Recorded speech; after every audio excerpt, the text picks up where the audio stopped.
අපි කතා කරන්නේ අධිමන්ත කියන රෝගාවස්ථාව. මේ රෝගාවස්ථාව නවීන වෛද්‍ය විද්‍යාවේ හඳුන්වන්නේ ග්ලෝකෝමා කියන රෝගාවස්ථාව වශයෙන්. මේ රෝගයේදී ඇහැ ඇතුළත පීඩනය වැඩිවීමක් සිද්ධ වෙන්නේ. මේ අවස්ථාවේදී Tamanට පේන රූප දර්ශන අපැහැදිලි වෙනවා. ඒ වගේම ඇහි වේදනාව ඇති වෙනවා. ඇහැ ගලවන්නක් වැනි ඌල්ලන්නක් වැනි වේදනාවක් ඇති වෙනවා. හිසේ එක අර්ධයක එහෙම නැත්නම් හිසේ එක පැත්තක තමයි වේදනාව වැඩිපුර ඇති වෙන්නේ. මේ රෝගයේ විවිධ ප්‍රභේදයන් සඳහන් වෙනවා.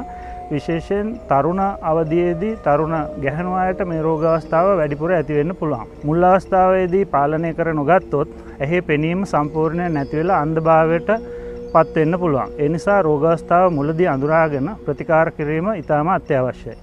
ආයුර්වේදයේ මේකට ඉතාම හොඳ ප්‍රතිකාරයක් වශයෙන් දිය පූඩාවන් එහෙම නැත්නම් දිය කූඩල්ලන්ගෙන් කරන ප්‍රතිකාරය ඉතාම සුදුසු ප්‍රතිඵලදායක ප්‍රතිකාරයක් බව සඳහන් වෙලා තියෙනවා. ආයුර්වේද ශික්ෂණ රෝහලේ දැනට කරගෙන යන ප්‍රතිකාරයක් ඉතාම සාර්ථක ප්‍රතිකාරයක් වශයෙන් මේ ප්‍රතිකාරය හඳුන්වන්න පුළුවන්.